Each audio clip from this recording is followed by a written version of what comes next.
નમસ્કાર, ગુજરાત સિક્યોર ન્યૂઝમાં આપનું સ્વાગત છે। સરગવાળામાં ગેસ પાઇપલાઇન વિરોધી આંદોલન 7મા દિવસે યથાવત। 10 ગામના ખેડૂતો જોડાયા। બ્રિજરાજ સોલંકીનું સરકારને અલ્ટિમેટમ। ધોળકા તાલુકાના સરગવાળા ગામમાં જીએસપીએલ ગેસ પાઇપલાઇનના વિરોધમાં ખેડૂતોનું આંદોલન આજે 7મા દિવસે પણ અવિરત ચાલુ રહ્યું હતું। આંદોલનમાં સરગવાળા સહિત આસપાસના 10 ગામના ખેડૂતો, સરપંચો, આગેવાનો, વડીલોની મોટી સંખ્યામાં મહિલાઓ જોડાઈ ખેડૂતોને સમર્થન આપ્યું હતું। આંદોલન દરમિયાન ખેડૂતોને ગ્રામજનોએ તંત્ર સામે સૂત્રોચ્ચાર કરીને પોતાની માંગણીઓને લઈ ઉગ્ર વિરોધ નોંધાવ્યો હતો। ખેડૂતોનું કહેવું છે કે તેમની જમીન અને હિતને નુકસાન પહોંચાડતી ગેસ પાઇપલાઇન અંગે યોગ્ય નિર્ણય લેવામાં આવે અને તેમની રજૂઆતોને ગંભીરતાથી સાંભળવામાં આવે। ખેડૂતોના સમર્થનમાં આજે ખેડૂત આગેવાન બ્રિજરાજ સોલંકી સરગવાળા ગામે પહોંચ્યા હતા। તેમણે આંદોલનકારી ખેડૂતો સાથે મુલાકાત કરી તેમની રજૂઆતો સાંભળી અને લડતને સમર્થન આપ્યું હતું। આ દરમિયાન બ્રિજરાજ સોલંકીએ સરકાર અને તંત્રને અલ્ટિમેટમ આપતા જણાવ્યું કે જો ખેડૂતોની માંગણીઓનો તાત્કાલિક સંતોષકારક ઉકેલ નહીં આવે તો આવતીકાલથી તેઓ 10 ગામના ખેડૂતો સાથે ધરણા પર બેસશે અને આંદોલનને વધુ ઉગ્ર બનાવશે। આંદોલનકારીઓએ પણ સ્પષ્ટ કર્યું હતું કે જ્યાં સુધી ખેડૂતોને ન્યાય નહીં મળે અને તેમની માંગણીઓ સ્વીકારવામાં નહીં આવે ત્યાં સુધી આંદોલન યથાવત ચાલુ રહેશે। Reporter Ramesh Solanki, Gujarat secure news, Dholka, Sargwala. 18 વર્ણના લોકો, દરેક સમાજ, જ્ઞાતિ અને ધર્મના લોકો પક્ષપાત ભૂલીને, જ્ઞાતિ જાતિ ભૂલીને જે ખેડૂતો સાથે અન્યાય અને અત્યાચાર થાય છે ત્યારે આપ સૌ મોટી સંખ્યામાં ઉપસ્થિત મારા પિતાતુલ્ય વડીલો, મારી માતૃશક્તિ, ભાઈઓ, બહેનો, બાળકો અને ખાસ કરીને મારા સાવજો જેવા યુવાનો ઉપસ્થિત છે ત્યારે હું બ્રિજરાજ સોલંકી આ પરિવર્તનની લડાઈમાં આપ સૌનું સ્વાગત કરું છું। આપનો ખૂબ ખૂબ આભાર વ્યક્ત કરું છું। તમામ પ્રેસ અને ઇલેક્ટ્રોનિક મીડિયાના મિત્રોનું આ તકે હું ખૂબ ખૂબ સ્વાગત કરું છું। જે રીતના આ બાવળા અને ધોળકા તાલુકાના અનેક ગામોની અંદર આ સરકાર ખેડૂતોની પરવાનગી વગર, સહમતિ વગર કે એક પણ રૂપિયાનું વળતર આપ્યા વગર જે રીતના ગેસ લાઈન ખેડૂતોના ખેતરની નીચેથી પસાર કરવા માંગે છે એના વિરુદ્ધમાં આ ગામના અને સમગ્ર આજુબાજુના ગામના ખેડૂતોએ એ છેલ્લા 1 મહિનાથી આંદોલન કર્યું હતું। છેલ્લા 6-7 દિવસથી બહેનો પણ બેઠી હતી, વડીલો અને યુવાનો પણ બેઠા હતા, પરંતુ આ બેરી, મૂંગી અને આંધળી સરકાર સુધી આ લોકોનો અવાજ ન પહોંચ્યો। એટલા માટે આવતીકાલથી એટલે કે તારીખ 4/7/2026 થી હું પોતે આ ખેડૂતોની સાથે આંદોલન ઉપર બેઠવાનો છું। અમારી સ્પષ્ટ એક જ માંગણી છે કે આ જે ખેતરો છે એના તમે 1 વીઘાના 10 કરોડ દો, 15 કરોડ દો કે 20 કરોડ દો, અમારે 1 પણ રૂપિયો લેવાનો થતો નથી। માત્ર અમારી એક જ માંગ છે કે અમારું ખેતર છે, અમારા ખેતરમાં અમે કામ કરવા દેશું નહીં।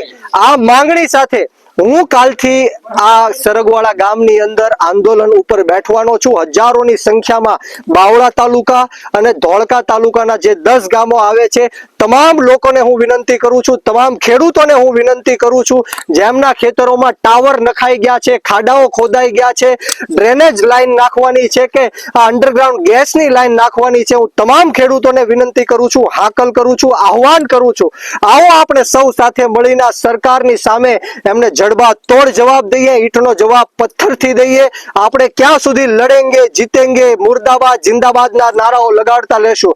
આ રીતના ખેડૂતોએ મેદાનમાં આવવું પડશે, આંદોલન ઉપર ઉતરવું પડશે, ત્યારે જઈને આ સરકારને આપણે ઝુકાવી શકશું। મારી એટલી જ વિનંતી છે, આ બિન રાજકીય આંદોલન અમે છેડવાના છીએ અને આવતીકાલથી આ સરગવાળા ગામની અંદર હું આંદોલન ઉપર બેઠું છું અને ત્યાં સુધી બેઠીશ જ્યાં સુધી આનું નિરાકરણ નહીં આવે। બોલો જય જવાન, જય જવાન, ભારત માતા કી, ભારત માતા કી, લડેંગે લડેંગે। અમરસિંહભાઈ સોલંકી, ગામ સરગવાળા। અમારે ગેસ લાઈનની ખેતરમાં નાખવા દેવાની નથી। અમારા ખેતરમાં પાકે નહીં, જમીનનો કોઈ કિંમત આવે નહીં। અમારા ગામની અંદર જમીન 1.5 કરોડમાં વેચાય છે, તો અમે ગેસ લાઈન નાખવા દઈશું ને, નાખવી હોય તો રોડે લઈ જાઓ।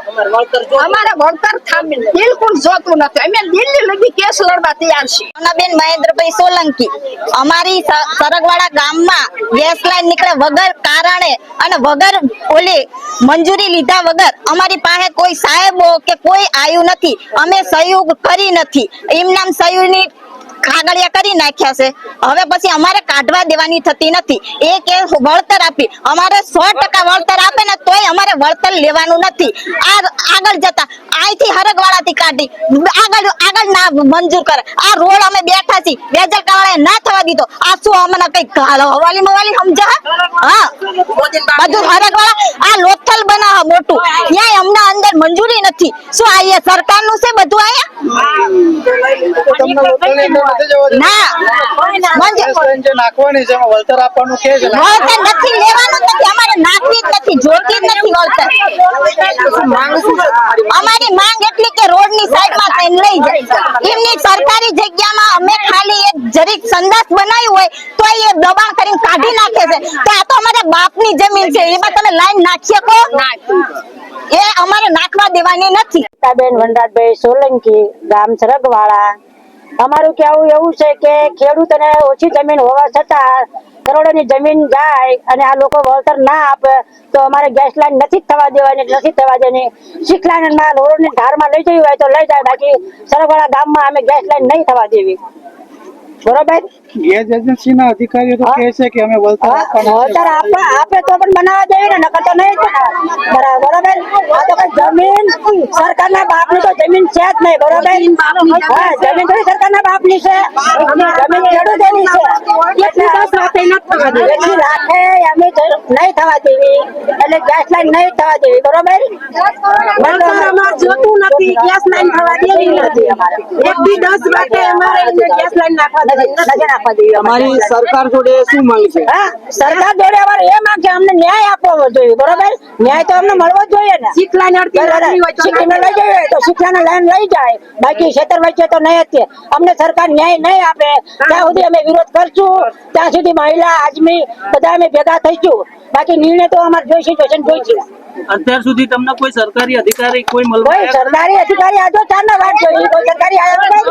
અમે રોજ આટલું માણસો ભેગા થઈ છીએ, રોજ આટલું ચર્ચા કરવી છીએ, તો સરકારી માણસને ટાઈમ દે 5 વાગે આવશું, 4 વાગે આવશું, 6 વાગ્યા તો આયા નથી. તો આવતા નહીં, તો ન્યાય દેવો હોય તો આવી ના જાય. તમે ન્યાય તો દેવા જોઈએ ને.